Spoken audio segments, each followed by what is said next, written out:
right, today is day 4 of National Infertility Awareness Week with the topic of Flip the Script.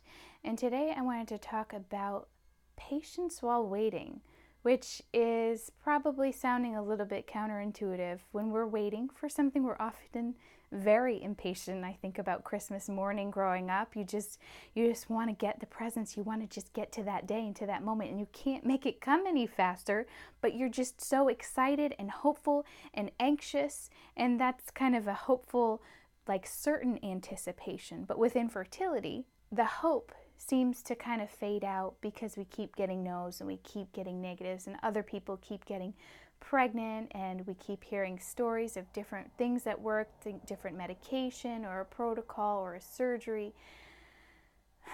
So the patience just is not there. The patience gets lost because all we're trying to do after a while is just bulldoze to that goal, bulldoze any way we possibly can to get pregnant.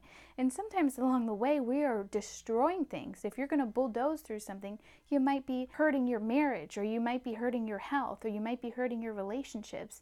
Unfortunately, when we don't have patience, these things just keep happening. They keep interfering with our life and interfering with the way God has called us to live and be. So how do you get patience when you're waiting to get pregnant? When you're on a monthly cyclical basis and you're just saying, okay, I'm in my 2-week wait. Oh, I got my period. Okay, now I've got 2 weeks. Now all right, now we're going to try again. Now we're going to try right this moment. Do it now. And then, okay, we got to wait 2 weeks. And it just keeps going on and on and on and on. And the patience is gone. But what you can do, what I did to get patience, is to learn to trust God, is to learn to surrender, is to learn to say, you know what, this is out of my control. I can't bulldoze to the finish line here. This isn't a guaranteed Christmas morning celebration. This is, God, you have a time, you have a place, you have a reason. I'm going to do what I can and use wisdom, but I'm going to trust that if it's not this month, you have a reason for it. And if it's not this month, please show me why. Show me what I need to do to work on my relationship with you, to work on my marriage, to be prepared for being a parent. Whatever it is, whatever the reason is for the big fat no this month, Lord, just show me what to do next. Because patience is a fruit of the Spirit. Anger, anxiety, stress, bitterness, those are fruit of our flesh, and we're not supposed to be living in our flesh. So it's not something that's just going to click on and change overnight. We have to constantly say, one of the things I love to say is when you start feeling anxious and you start feeling like, oh, I need to control this, you say, God, I trust your timing. And to me, I say that as like a little prayer, and I have said it hundreds of times a day in order to get to the point where that's what I really do. I really do trust your timing, God. And maybe when you first start saying it, you think, I don't really, but just keep saying it.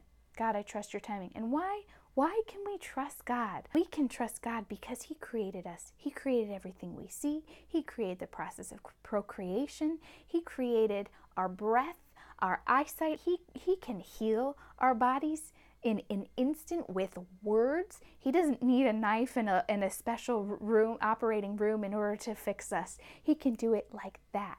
There is no reason for God to rush His timeline.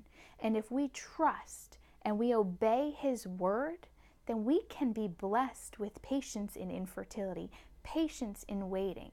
And while that seems maybe backwards right now, I promise if you try and if you put God first and if you believe that you're not in control, and that's okay, but you're going to start letting God be in control, then you're going to find yourself covered in patience, and you're going to find this season, instead of being anxious and hurt and broken, it will be joyful.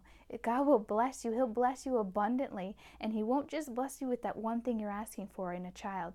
He'll bless your marriage. He'll bless your finances. He'll bless you with other answered prayers. God answers prayers abundantly beyond we ever could imagine, because that's who He is. He's our Father who loves us. So hopefully that encourages you to try to make patience a part of your infertility journey. Please feel free to reach out to me. I'm here.